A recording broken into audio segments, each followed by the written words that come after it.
Hey everyone, welcome to M2F Stories. Today, I'm going to share with you Magician's Assistant, Part 3. So if you are new to the channel, then please consider subscribing. Magatrix, upon finishing up with Jeff, caught the appropriate waitress's eye and waved her over. A moment later, when it became her turn, the liquid silver-clad Jeff murmured, "I'll have a piña colada, please." After the waitress left to go get their drinks, Jeff sat there, a blank stare affixed upon that absolutely beatific countenance of hers, looking to all the world like a first-class Dufas. "When is she going to come around and start doing the stuff you told her to do?" Bob Carlson impatiently asked. "Soon," Magatrix replied. "We should begin to see some evidence that she is beginning to become more lucid any second now." "Look!" Vicky broke in excitedly. "She just blinked her eyes." "She did, didn't she?" Bill exclaimed, verifying Vicky's assertion. Their very personable witch-clad waitress returned in a few minutes with their selections. Magatrix, having waited for their waitress to be on her way, picked up her drink and took a sip. Jeff, taking his cue from her, followed suit. Setting her piña colada on the table, Jeff curiously looked about the room in general and then the table in particular. She then looked to the floor, first to the right of the chair in which she sat, and then to the left of it. Matt, acting on a prior instruction given to him by striking red-headed magician, asked, "Hey, Jeff, what's up? Something wrong?" "No."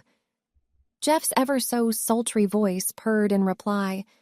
I'm not sure, but I don't think so. It's just what, buddy?" Matt pressed. "It's just that something doesn't feel entirely right to me. You know, as in something feels oddly out of kilter. That is, you know what I mean." Just then, even as she was replying to Matt's inquiry, Jeff's ultra-feminized body was racked with several very noticeable shivers. Reflexively, Jeff hugged herself as she twisted her upper torso a little to the right in order to better address Mary Edwards. "Is it me, Mary? Or do you feel a draft in here as well? I'm so chilled right now that I've got goosebumps running all up and down my arms." Then, following the scenario that Magatrix had laid out for her, Jeff absent-mindedly reached up with her right hand and crassly jostled her rather prominent left breast so as to better situated it within the scalloped-out portion of that sinfully delicious liquid silver club dress that she was so scintillatingly packaged within. Several seconds after she had completed that maneuver, Jeff reached up and did likewise with that other conical chest protrusion of hers. Enjoying the erotic feel of the satin as she was, Jeff did not pull her hand away. Instead, she elected to allow the delicate tips of those well-manicured and nail-glossed fingers of hers to teasingly trace a delightfully descending path towards her lap. Passing the abbreviated hemline of that ever-so-fetching dress of hers, Jeff's hand glided out and onto the ultra-feminized erogenous zone as defined by her nylon-ensconced inner thigh. "Damn, that feels good," Jeff thought to herself, as her hand bent to lazily spiral inwards toward her loins. Reaching up under her dress, Jeff, employing the middle finger of her dexterous left hand, drew it expertly up along the nylon-enshrouded crease that proclaimed her womanhood, engendering the madly careening advent of one sexual shiver after another by doing so. It was Bob Carlson's stifled giggle, sounded within the muted cacophony of a whole parcel of stifled giggles, which brought Jeff of short. Feeling as if she may have been caught in the rude and crude act of playing with herself, a discombobulated and red-faced Jeff frantically beseeched, "Hey, guys, what gives? What's so doggone funny?" Fearing what Bob might say, Matt quickly interceded. "You mean to tell me that you missed it?" "Missed what?" "Missed seeing that girl playing a rather obvious game of stink-finger with herself." Matt, Jeff was quick to realize, had specified girl in his retort. And since Jeff had been pre-programmed by Magatrix to think of herself as a guy, she wrong-headedly interrupted Matt's comments to mean that her friends had not been laughing at her. "Shit! I sure as hell would have liked to have seen that," Jeff said as she reached for her piña colada and took another sip. Setting her drink back down on the table, Jeff became keenly aware that there was something very disconcerting about her hands. They just did not look right to her, and that her hands appeared oddly and strikingly feminine to her. She turned them this away and then that away. She frantically examined first one, and then the other, and then both. Then, as if taking note of it for the first time, Jeff became ignominiously aware that the nails of her hands were inordinately long and tapered. And then, on the heels of that revelation, adding insult to injury, Jeff came to the unnerving realization that those nails of hers were also exquisitely polished, in that they gleamed forth with a dazzling and very becoming silvery hue. "Holy shit!" a traumatized Jeff Wilde exclaimed as her memories of the evening's events were instantaneously restored to her. "I'm a woman!" "Or," Jeff disbelieving stammered, "maybe I should have said, my body's that of a woman." Turning about to face Magatrix, a clearly panicked Jeff maniacally pleaded, "Please, I implore you, change me back. I mean, you're not serious going to leave me like this, are you? Have no fear, Jeff. I have no intentions of leaving you like you are. I mean, I could, leave you like you are now, if that is you'd like me to. But to answer your question is, no. I've rigged it so that you will change back into your old manly self during the course of the night. While you're at home, sleeping." "You mean to tell me that I'm going to have deal with this girl shit until I go to sleep tonight?" Jeff indignantly demanded. "Yes, I'm afraid so, Jeff." "Why? I mean, couldn't you just me back now?" "Well, of course I could, but I'm not going to." "And just why in the hell not?" "Because I and your friends here are going to have some fun at your expense." "We sure as hell are." Bob, earning an elbow jab to his ribcage from Vicky for his doing so, lecherously punctuated Magatrix's comment.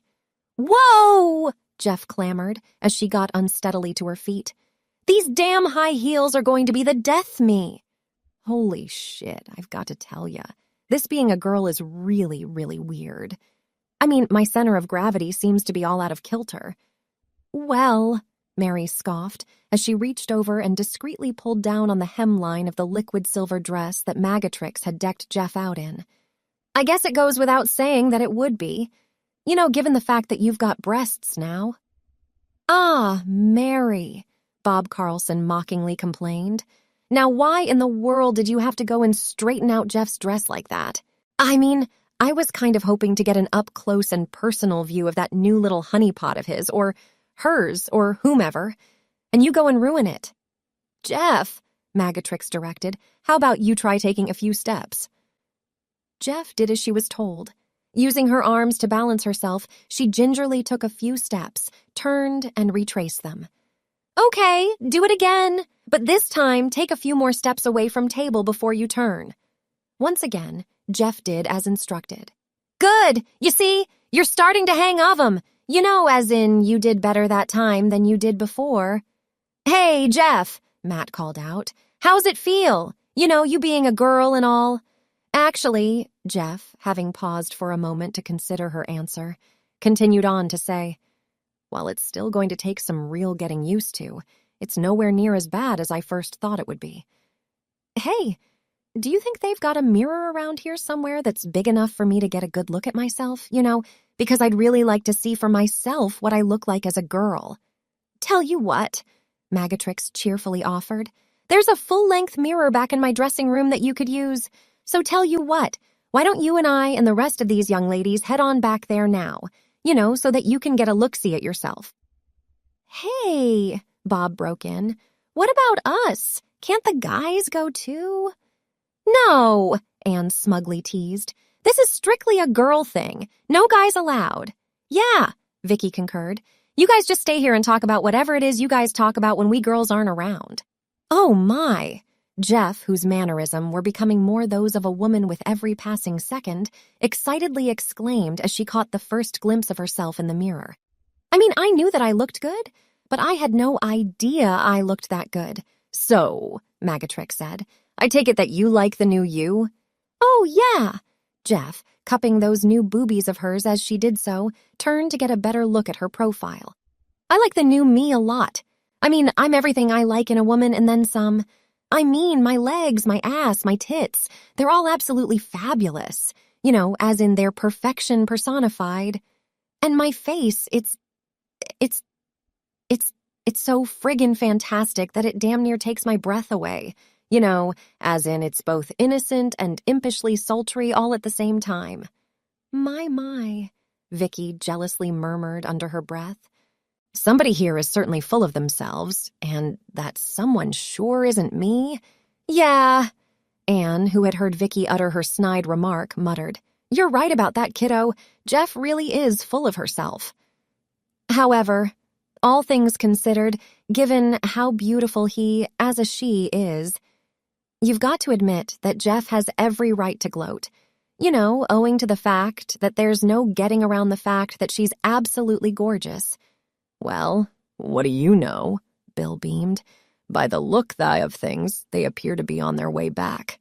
They sure are, Bob replied, confirming the obvious. Hey, other than the fact that he's a girl now, do you guys notice anything different about Jeff? Matt inquired of his table mates. Yeah, Bob returned. I sure as hell do. He, or I guess I should be saying she, isn't hobbling anymore. Is she still wearing heels? Bill, who was craning his neck to see if he could provide an answer to his own question, asked. Bob Carlson. I can't be sure, but I tend to think she is. Well, unless these old eyes of mine are playing tricks on me, I do believe that our pal Jeff's still wearing heels. Now what makes you say that? Bob demanded. Well, every now and again I catch sight of a silver glint near the floor. Matt began to lay out the reasoning that went into that assertion of his. And since none of the others were wearing silver shoes, it pretty much goes without saying that the silver I'm seeing more than likely comes from those shoes that Magatrix fitted him. As a her, out with. Now doesn't it? Okay. So tell us, Jeff. Or should we be calling Jasmine now? What your verdict is, Matt said as Jeff and her entourage returned to the table. I mean, I do believe the three of us would like to know just how you feel about being a girl. Yeah, Bob urged. What's it feel like? Well, Jeff coquettishly framed her thoughtful reply, even though my mind is still as manly as it ever was. You know, as in I still like girls as much as I ever did. All things considered, I'd have to say, it feels wonderful. I mean, I feel so darn sexy and turned on right now it isn't funny. You know, as in I'm in no-holds-bar love lust with myself that I'm actually having a hard time restraining myself from doing something really crass. You know, as in I'm having a hard time keeping myself from reaching up under my dress and copping a feel. You know, given how horny I am right now. Well, Bob replied snidely, if you're looking for a volunteer to step in and, shall we say, lend a hand, you need to look no further. You know, as in it goes without say that I'd be more than happy to oblige. That's it for today. Hope you have enjoyed it. If you do, then be sure to subscribe for the next part of this story.